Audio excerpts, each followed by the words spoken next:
Thank you for joining the Integral Chat. I wanted to start with you becoming a manager, because at one point it didn't seem like you were ever going to be a manager. It was a very reluctant decision by you, but it seems like once you become a manager, it's like an addiction for most managers. And is that how you found it? Yeah. Obviously, once I finished playing, or while I was playing, I had absolutely no intention in staying in football, like zero. And then I had 4 years out. I was just enjoying life, really, doing stuff that I wasn't able to do when I was a player. Went skiing, tried skiing, loved that. But then I was away one summer, and then Harry Kewell just rang me out of the blue, and I was away and said, look, I need some help. He was with Watford under 21s at the time. And I said, I'm here on my own, can you come in and help? And I thought, yeah, okay, I'll come in, see what it's like. For me, I get to see the other side, see if I enjoy it, but passing on my knowledge that I was fortunate enough to get as a player, then you see people improve, like young players improve, and it's like, okay, this is rewarding in a different way. Yeah. Because when you're a player, like the one thing I loved was playing the game. Most of the other stuff I didn't enjoy that came with it. So once you become like a coach, you don't get that playing, you know. So I was thinking, well, what's the point? That was the only bit I enjoyed. Yeah. So, but cut a long story short, then Harry, I stayed there for a while with Harry to help him out. They couldn't do nothing permanent. So then Cole Robinson, I ended up going in there with him. It was meant to be for 2 days a week, just to work with midfielders. He wanted them to score more goals from midfield, so he was like, can you just take them? And I've done that, and then one of the midfielders scored like 5 in the last 6 games or something. But then the next season, it was still meant to be like 2 days a week, but it ended up, I was travelling. It was like, it went from 2 days to 3 days. So, you know, just slowly but surely like, reeling you in. Yeah. But I enjoyed it, you know, like, again, I see people improve. And then Cole's man, his assistant left. So he said, I need an assistant. And then I went and became his assistant. Then Cole left and went to Oxford. He said, like, I can't bring you with me. And I was like, look, I understand, it's fine. Like, I'm okay. Someone's going to be coming in here, and then I'll just stop again. So that was the way I thought it was going to be. And then there was like 10 games left of that season. And then they said, can you take over for 3 games? Can you take the next 3 games? Someone's going to be buying a club at Cholton, and they're going to be bringing in their own people. So I was like, okay, yeah, no worries. So I took 3 games and we won them all. And then there was only 7 left. And then we ended up sneaking into the playoffs. So they said, like, take it to the end of the season now. And that's how it all started, really. And then the takeover fell through. And then the owner at the time said, Lee, like, I want you to be the manager. So I was like, okay. And then that first full season, we got into the playoffs and obviously got promotion. So started well, you know. It's not a bad start. At what point did you realise, right, I've got the bug? Was it before you became a manager? Was it when you were assistant to Carl? Was it before that? No, because again, even when I was assistant, like, it did not interest me at all. Because I was thinking, like, as an assistant, it's easy. You just come in, you pass on your knowledge, you improve players, and there's no expectation from you. Where the manager, like, you're walking along the touchline and you're getting abused from the opposition fans, and I was thinking, oh, them days are done. Like, I don't need them anymore. And it just fell into place. Like, I didn't go looking for it; it just fell at my feet. But then once, like, especially them first 3 games, that first game especially, it was at home. We won, and then it's that winning feeling because you're responsible now. So. Yeah. Is it as strong? Is it as strong, that winning feeling, as if you're playing? Yeah, strong? Yeah. You could even say it's stronger because you're setting up a group of players to win the game for thousands of people. Do you know, like, that as a player, you rely on yourself. Obviously, you've got your teammates around you, but you're in control of your own performance. If you give the ball away, it's you, you know. If you make a mistake, it's you. But as a manager, you've got players that do that. And I can't control that. Like I say to my teams, I can get you from A to B to C, but when you get to that final third, I can't then stop the play and say, right, now make that pass. That's your split-second decision. And I can't control them things. So, but all I can do is guide them. But the winning side is like, you get that back again as a manager, and I've loved it. When I first went in there, even as a coach, I thought, wow, this is not the place. Like this, the surroundings was the same. The people that was working there was the same. The fans were the same. But the club as a whole was completely different to the club that I'd left as a kid. In what way? That there was no togetherness.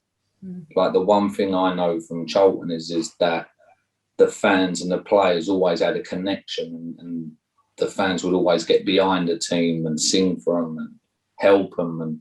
And I didn't see that when I was there as a coach. And I was thinking, wow, like this is not how it should be. There was a divide. And that was because of the ownership, that the fans didn't like the owner. So then that rolled on to the players, you know. But that was my first challenge. When I first took over, I thought, right, I have to, if this is going to work, I have to bring everybody back together again. And you did that, didn't you? Yeah, and it worked. Like we went from having, 10,000 people at the start when I first took over at the stadium, and then by the end of the next season, it was full ass. Doncaster playoff semi-final, you know, it was bouncing the place. So then once you then go to Wembley and you've got all these people depending on you winning unexpectedly, because no one expected us to get to the playoffs. But then you realise, like, look at how happy you can make so many people. In just over a year, how far the club had come. It was great. It was great for me to see. And now that I've left, I can say, like, I turned that around, you know. So which is good. So although you went back down to League One, it was still tight.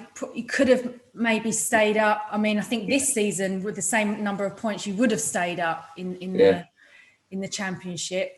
Did you feel like you'd taken the club as far as you could at that time?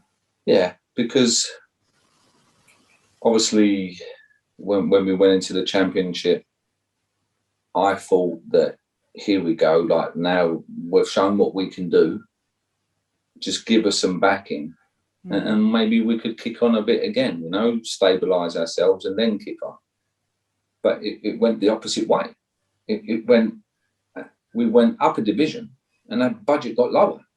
And it was like, what do you want me to do now? Like, it's impossible. I must have thought you were like the Messiah. You could just like Houdini. And then it was like, but this ain't going to happen. Like, and the way we had to recruit was we had to pick up players, and not in a disrespectful way to any player, because every player that worked for me gave me everything, like every single player. But we had to recruit players that others didn't really want. We had to recruit players that, I hope this makes sense, they're good enough to play in that league, but they have something wrong with them, maybe an injury record. Right. And we had a lot of them players. And we had a bit of bad luck. But in at one stage of the season, we had 15 injuries. And it's like, well, you can't survive. We've got a 22-man squad. Yeah. Now we're bringing kids back from on loan from Bromley, like non-league. And we had to play like 4 or 5 kids in games. And again, we would only lose by 1 goal. And you're thinking, and it used to drive me mad, because I think just a little bit of backing, we wouldn't have been in this situation. When we had our best 11, like the start of the season, we could compete. Like, we was in top 6 for first 10, 12 games. But then as soon as we got injuries, we had like 4 knee injuries. You're unlucky to get 1 in a season. We got 4. They're just unfortunate ones, you know. But to key players, it just became impossible to pick up any points. And then teams were drawing us down, and then it was like, oh no, we just need a win here and there, but we just couldn't get it in the end. And so you felt that was the way it was going to go if you'd have stayed there. You still wouldn't have been given the support or backing. Because people came in January. We had a new takeover, didn't we, in January? And again, promised the world. He said you'll have millions to spend in January. I spoke to him in December because I could have left in December. And they said, don't go. Like, we want you to stay. You're a big part of this, and you're going to have money in January to spend. And I was like, okay, I want to stay at this club. The club means something to me. And then guess what happened? It went the opposite way. So the takeover happened, and then we got put under an embargo. And it was like, the last owner, at least he'd give us a little bit of money. Yeah. These people, we can't even spend any. So it was like, so then it went the opposite way again, and I was thinking, oh no, like again, things that just ain't in our control. And then we ended up going down by a point on the last day, which was the worst way. Birmingham City, I mean, since they were relegated and you know, you won the League Cup with them, you know, happy days. But ever since then, it's been a steady decline. So what made you think when you made the decision that this was going to be any different? Because I trust in my own ability. So as long as my hands ain't tied too much, then I believe that I can improve players. I've proven that. I can improve teams.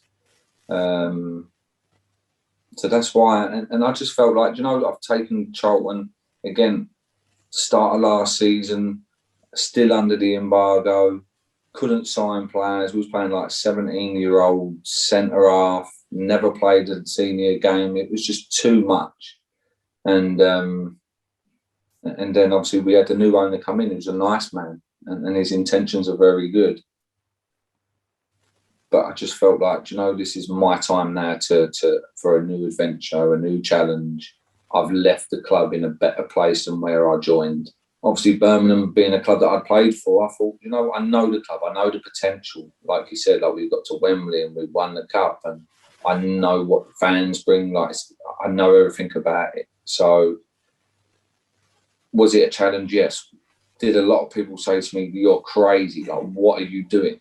Like, so many, don't do it. They're relegated. Why are you going there? You're going to have another relegation on your CV. Everybody thought that they were down. Everybody, even their fans. Yeah. And then I thought, you know, like, I think I can turn this around. I looked at the group of players, and I thought, I can turn this around. Like, I believe it, because I looked at the goals they was conceding before I come in and thought, okay, well, that's easy to fix. And Djukovic wasn't really playing. I know his strengths. He's got to play. You need to score goals to win games. So, yeah, it was a gamble. Of course it was, but I thought it was a gamble worth taking, because I thought, like when I met them, they said, keep us up and we're back here. Yeah. So that was like, okay, so now I know what the club can do. So if I'm going to get back in, here we go. So yeah, that was why I made that decision. And I felt like my own personal managerial career took a bit of a hit.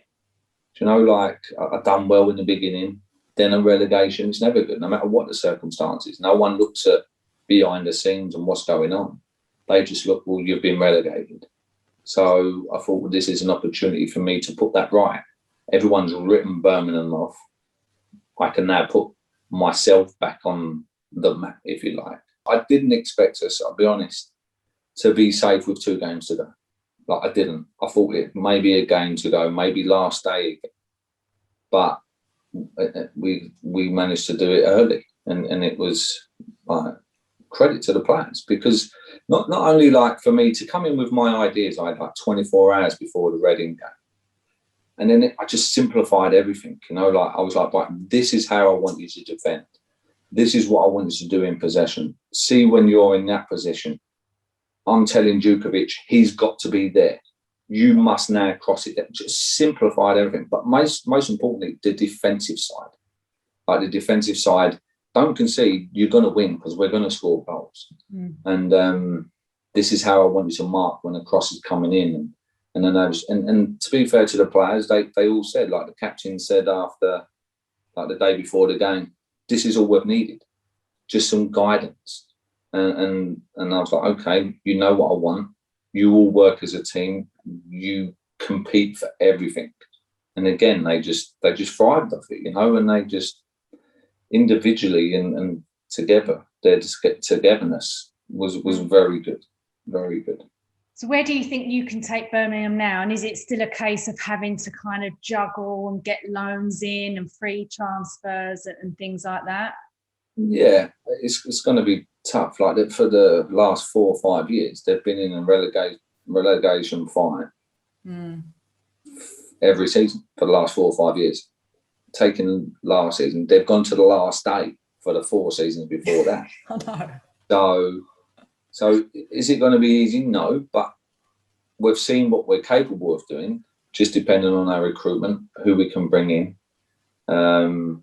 We have to cut back a little bit. This is what's been told to me. So again, difficult to take because I didn't think that was the case, but understand with what's gone on. There's been some changes upstairs. Obviously Dong's gone now. So yeah, I think that if we can get progress to in and around mid-table, I think that'd be a very good season. How much have you changed as a person, or is it just maturity? It's funny, like everybody looks at me and judges me and on from the way I played. And was I competitive? Of course I was. Like winning is everything to me. And I know everyone probably says it, but it hurts me. It kills me when we don't win. Even if you draw, it's not good enough. And I was like that as a player. And yes, I overstepped the mark at times and I made mistakes. But when I come away from that, then I am quite a laid back character, like away from the game. Right. Like I go fishing. Like if I weren't a laid back character, if I was 100 miles an hour, I couldn't be able to go there and do what I do there, So, but did competing just sort of set a fire in, inside you? It just as soon as I stepped onto the pitch, that's it. Training, like I trained the way I played, like that was the way I was. And that's what I demand from my players. Like you train the way you play, because if you think you can just walk around and stroll around in training and then on a match day on Saturday you can just turn it on, football's not like that. You have to be to that level every day. That's how you improve. That's how you get to the top. And this is what I tell all my players. You have to be that. You have to have that mentality, because if you don't, you can't. You'll have more bad games than good games. But on the managerial side, I'm very relaxed and laid back. Don't get me wrong. If something goes how I don't like it, then they know. Like I tell them, I have that side of me still because I want to win. Yeah. But I'm very respectful to them. I treat everybody the way I want to be treated. I tell them the truth, which is a big thing for the players, I think. That's why I have the respect that I do from all my players, because I'm honest with them. Even if they're not playing and they knock on my door, Gaffer, why am I not playing? You're not playing because you ain't doing this. Okay, go and work on that. And then I'm very big in training, how they perform in training. So then if you play like a Saturday, Tuesday, then sometimes the ones that played Saturday, they hit a brick wall. They can't go again Tuesday, not physically to the demands that you want. So then I look at training on the Sunday, on the Monday, okay, you're in. And then they know that happens with me, and then they'll all be given a chance. They'll all play a part. All my squad will always play a part. Obviously, some more than others. But I'm respectful to them. I treat them the way I want to be treated. And I'm honest. and that's a big thing, I think. Yeah, definitely. When it comes to your history, you obviously had some moments off the field which were difficult. Now, today, there's a lot around mental health and sort of looking after yourself mentally and talking and getting things open. What was it like for you when you went through those sometimes really awful times? Did you suffer mentally? I don't remember it affecting your on the pitch activities, but did you always just have that inner sort of steel? Because some people do have that naturally. Yeah, I have that inner steel. Like, I can, if things are tough for me for whatever reason, in life in general, I'm one that will bottle it up, and I will keep it to myself. Like, that's the way I am. Even I've got family around me, my wife, my parents, but I don't really let people into that. It's like, I can deal with this. I don't want to put a burden on others and bring negativity to others and make them worry. But does that never affect you negatively? Because they always say now, don't keep it in, like talk about it. Yeah, but that's the way I've always been, and I always have come through it. Maybe I'm just one of them people that can handle that type of thing, should I share more? Of course I should, because it's good to get it off your chest. I will leak a bit, but not everything, because again, I don't want others to worry. I know I'll be able to get through it on my own. I've got through a lot of things on my own. Yeah. The way I deal with things, even like with deaths and things like that, like, I keep it to myself and I hold it in, and then I have my own time to reflect on things, So I've always been that way, and I'm guessing I'll always be that way. I'm not saying it's the right way or wrong way. For everyone's got their own way of dealing with things. Does your background make it easier for you to advise young players? Because there are young people now, they're getting tweets unearthed from when they were really young teenagers and things that they've said that they absolutely should not have said. But it's such a difficult, it's a minefield, isn't it? But I guess you would be able to really sort of say, look, I've been there, seen it, done it. This is what you should not do. Yeah, I pass on advice all the time, whether it's on the field, off the field. You've got young lads now, and people try and take advantage of them and lead them down paths that they shouldn't be going all the time. I give them advice. Look, I advise all my players, stay off social media, but whether that's the right thing or the wrong thing, because, okay, 1 minute you're a hero and the next minute you're a villain. Like, if you can't handle the villain side, then you shouldn't be on it. Because if you want to put yourself in that situation where you're a hero because you just scored an hat-trick, and you want to take all that praise and walk with your head held high, when you miss a penalty or you do something wrong or you get sent off and let the team down, you've got to take that as well. But some people can't. No. And again, idiots out there that they feel like they've got a right to abuse people no matter what they've done wrong. Some of the things that the abuse that people take because they've made a foul or missed a chance or no one deserves that. No one's got a right in the world to criticise or abuse people the way that happens nowadays. Like, it's disgraceful. But again, the way I look at it is, if you're not on social media, you're never going to get that. So that's why I advise mine not to. But they don't take my advice. They love it. They love social media. To anyone when you're like 20, I never used to. No. Do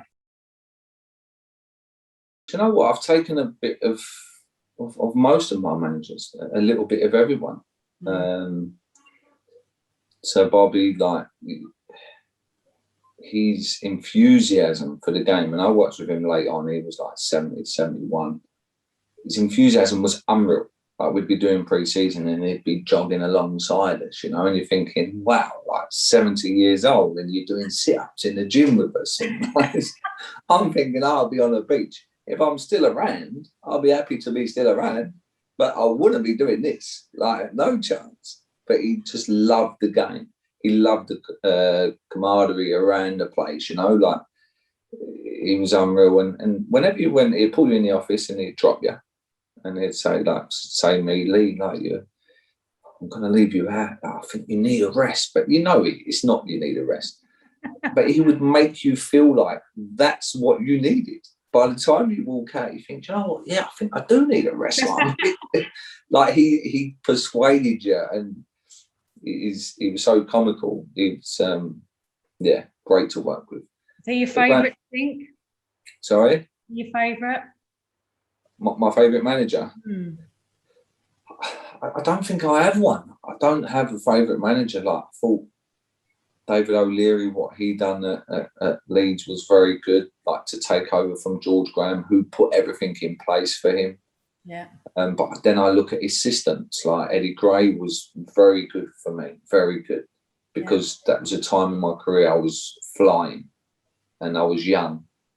And there would be games where, say, I scored 2 and he'd go, all right, he'd pull me on a Monday morning. How do you think you done on the weekend? And I'm thinking, I'm flying. I scored 2, assisted, you know, like I'm on flying. Like, and he'd go, yeah, you done well, but you could have done this better and you could have done that better. And then I'm like, yeah, he's right. Like, yeah, my crosses, I've got blocks to cut. So then I go from there to there where I should be anyway.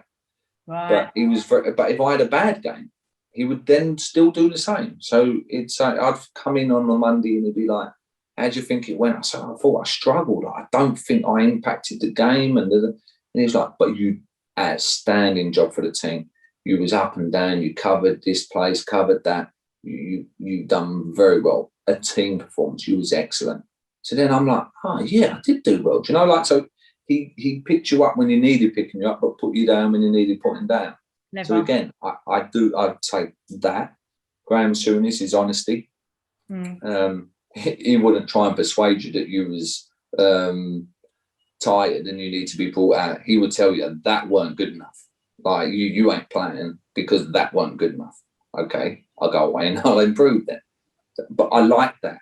The thing that I didn't like as a player was, you know, like mollycoddle. Oh, well done, but I'm going to bring you out and then you think, just tell me the truth. I was rubbish. I know I was rubbish, or I wasn't good enough in that last game. I know that. I know myself. I know my performance, what I'm capable of. Just tell me the truth. And that's what Graham Souness was good at. He would just go, boom, that's it. And that's the way I am. So I've taken that from him. So Bobby, I've taken like his jokiness, you know, like around the place. So yeah, George Graham, his work ethic. George Graham, like the work ethic on the training pitch, like very like train the way you play. You know, like that's the way he was. Training was always tough with him every single day, but he made our Leeds team into a force. But obviously, O'Leary took it over at the right time and then took us to that next level. But it was all in place for him because the hard work every day. We out-fought teams. We wasn't as good as them, but we overpowered them. And that was from hard work every day on the training pitch. And that's what I've taken from George. So I reckon you've got the bug. I reckon at 70, you're going to be jogging along with your team. You still reckon I'll be around at 70? Yeah, I'll take it. And just finally, did you think we'd get to the end of this interview without me bringing up Kieran Dyer? Well, obviously not. I wish you had £1 for every time someone mentions his name. Yeah, I'd be able to pay for the Euro Millions, you know, like pay at the Euro Millions. Everyone talks about it. Even like you go in the supermarket or saying, hey, Kieran. And you think, come on, mate. It's a long time. 20 odd years ago. I know, 20 exactly. years ago. So long ago. But it's because it was so like unusual to see that happening, wasn't it? But if they'd have let you go at it, who would have won? I won't disrespect him. I know my money's on. I still speak to him though. He's at Ipswich at the moment, and he's doing the 23s at Ipswich. So I've seen him a couple of times and speak to him here and there. So he went in the jungle as well. Would you ever do that? Yeah, I would love to do it. I would love to go in the jungle. Yeah, I would, because I like that environment. I would struggle when I eat. I would struggle really badly. Like, my diet isn't very good. I like what I like food-wise, and I would struggle with the food, I think. Right. But I would love to do it. I'm going to definitely send this to the producers. Can you imagine the amount of people who are going to be like, let's get Lee Bowyer eating kangaroo testicles? I would be sick. I would be. Like, if someone's walking down the street and they, I don't know, they do something that's not very nice, spit or something, I heap. Like, Really? Yeah, I don't like it. A tender stomach. Very like I've got dogs and I can't pick up their toilet. I can't, because I would be sick. Who has to do that then? The missus? Well, not me. I don't do it. I'd be sick. I would be physically sick. So them things, that type of thing, all the other things, I'd be fine there. Right. But the eating, like, and just the food that they eat, it don't look much. No, it's not. And I'm a snacker. I'm not like a big eater, but I like to pick all day. Yeah. Like, I'll go and get a bag of crisps, bit of chocolate, you know, and then a sausage roll, or, do you know, like, and then I'll have like a burger and chips. Or I hope you don't do your players' nutrition. No, I don't. But I've always been like that. Pizza, like, my diet was horrendous as a player. I was just one of them lucky people that never ever put on weight. Maybe because of the amount of distance I run. But I never. But to be fair, I say I ain't put on weight. Put on a bit of a weight now. It doesn't look like it to me. Yeah, but look where it's cutting off. You're cutting off there. That's a little bit lower. You've got me. That's brilliant. Well, you can't do the jungle anyway because you're in a job, and I wish you all the best of it, Lee. Thanks for joining us. Thank you. Take care.